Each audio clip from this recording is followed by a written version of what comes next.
A Land Girl's Love Story. Chapter 1.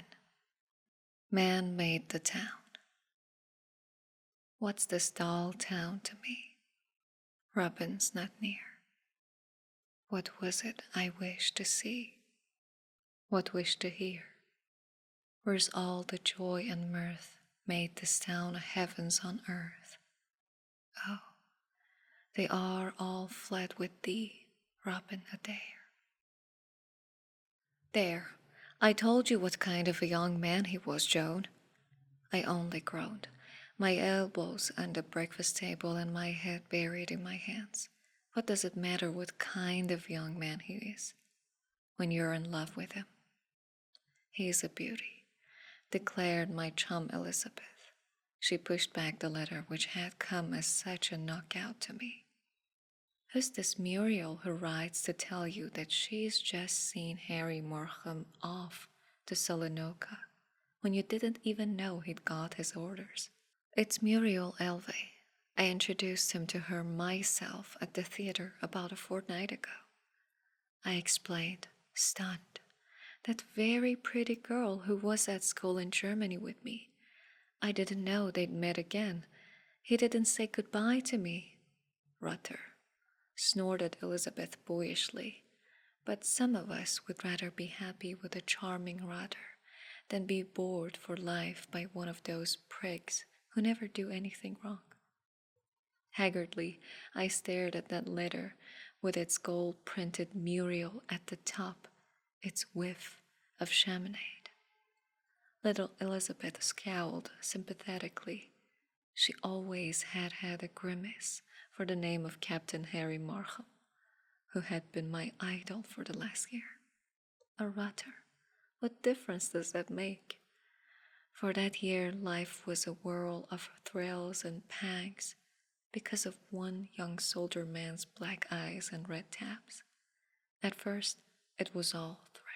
That's bound to be when the hairy type, a born fighter and a flounderer, leader of men and misleader of women, fills up a girl's horizon with his telephone calls, his invitations, his flatteries, and himself. Feverishly happy, I blessed the job that kept me where he was. And now this. My job was one of those that are described as thundering good for a girl. It brought me nearly £3 a week, for I was secretary to a quite important official in one of those big rabbit warren buildings in Whitehall that we called ministries. It kept me indoor from 10 a.m. until 6:30 or 7, or if we'd rush out of work, 8 o'clock at night. It kept nerve and brain on the stretch too. My chief insisted upon taking the last ounce out of his understrapper. Also, he had a horrible temper, but I accepted that as cheerfully as I accepted the stuffiness of that rabbit warren, and the rushed lunches, and the work that was draining all the go stuff out of me. You see, my people lived in the country, and because of Harry, I simply had to live in town. It would have killed me, I thought, to tear myself away from London and from our flat near Golders Green. This had been let, furnished by an officer now at the front, to me and my old school chum Elizabeth Ware, who was clerk at my rabbit warren. We did our own housework and marketing and cooking, tired as we were after our office day was done. Sounds rather like all work and no play, but it wasn't. There was play to take it out of me more than work. Play turned my days into a succession of wild jumps across the stepping stones. The stones, of course, were the times when Harry took me out. I would have worked underground and consented never to see the light of the day, provided that I still saw him. I'm not the first girl who has made paradise out of bricks and mortar just because they hold a Harry. I thought I was growing to mean to him as much as he meant to me. Elizabeth did warn me, but who ever takes any notice of these warnings from the locker on Who Sees the Game? And Elizabeth was, by the way, of being a man-hater anyhow, So how put any trust in her opinion of my Prince Charming? Gradually there slipped through the thrill of it all the first pang of doubt. Surely he meant to propose? No? Yes? No? The pangs came oftener. Could he mean nothing? Just a flirtation that camouflages itself under the name of being grateful? Or would he presently say something? This was a wearing time, I can tell you. Presently the thrills grew fewer, the pangs more frequent. This is also bound to be when the hairy type cools off again. Was he cooling?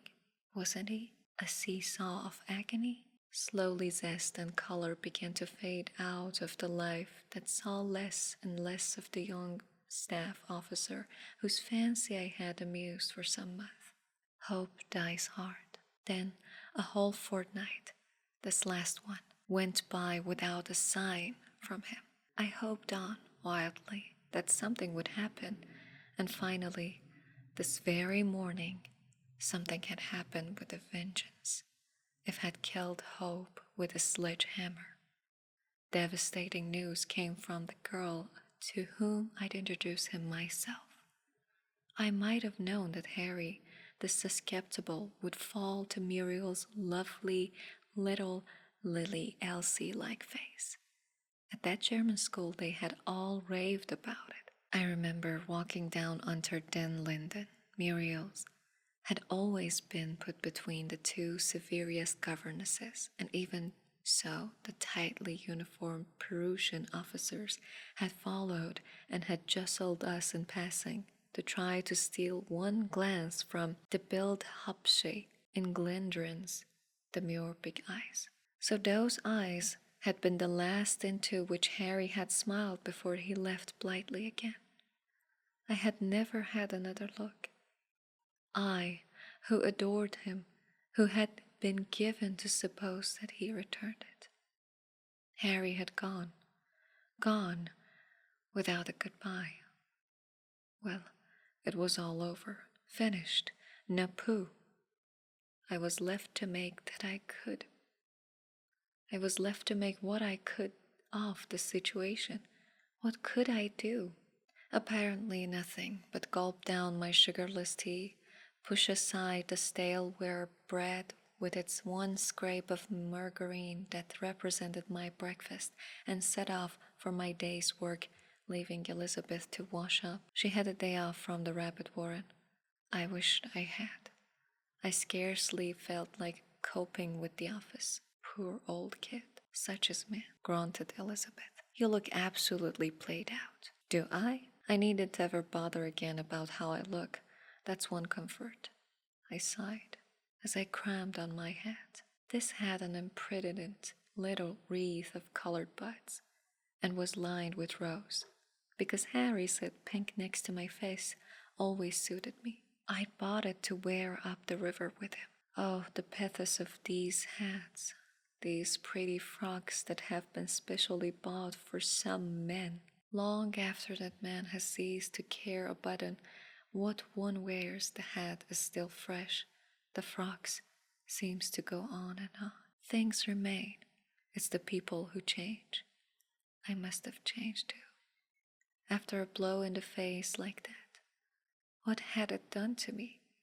I gave one deliberate and searching glance at myself in the sitting room looking glass. It showed me a plain and weary girl with 10 years added to her actual age, a slim, stooping figure that moved without zest, eyes without brightness, hair ditto. Where were the goldy lights that Harry once praised in my hair? It was as drab and as dull as the whole of my outlook had grown in the last half hour. I'd had what is called a ripping time. You see, here was the bill I had to pay. Low, secret misery, dark heaviness of heart, looks and girlish lost, as I thought, forever. I stuffed into my bag the fateful letter that had knocked the bottom out of my world for me. You're forgetting these, Elizabeth reminded me, handing me a couple of other envelopes that lay upon by my plate. I hadn't even noticed them.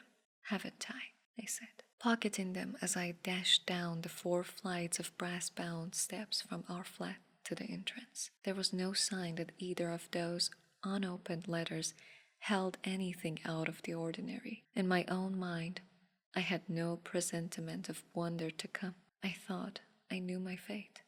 Thanks. Let this be a lesson to any young woman who thinks the like, for when she is quite sure that all is over for her, that is the moment when all is preparing to begin.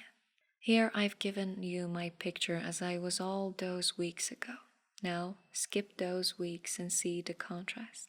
The picture of me as I am today. A straight and supple body, all conscious of the jest of living, limbs rounded and firm, face joyous, glowing, and clean skinned under the tan, hair glossy and full of gleams, eyes bright as the morning, with the atmosphere of sunshine and clean airs all around me. A new self, in fact, made by a new life. Thousands of girls all over the country at this moment can show the same miracle. I'm going to tell you the story of how it happened to me. I had to rush for my tube train only in time to be held up by that exasperating wooden barrier, while the corncrack voice of the official rasped out, "Stand back, there!" And the train did not move out for another good half-minute. Fuming, I waited on the platform, squashed against the barrier by the crowd who pressed behind me. A crowd who looked nervy and strained and who, to put it mildly, smelled. Well, any business girl who glances at her light blouse after a day's work in town will know what I mean. I myself must have looked about as cheery as that face one sometimes catches sight of at the small square window of a black prison van. The only air and exercise I ever got in those days were in 300 yards walk from our mansions to the tube, and in the 2 minutes scurry at the other end from the tube station to the rabbit warren. I hung on to a strap all the way to Charing Cross, hating everything. That letter seemed to have laid upon all my nerves.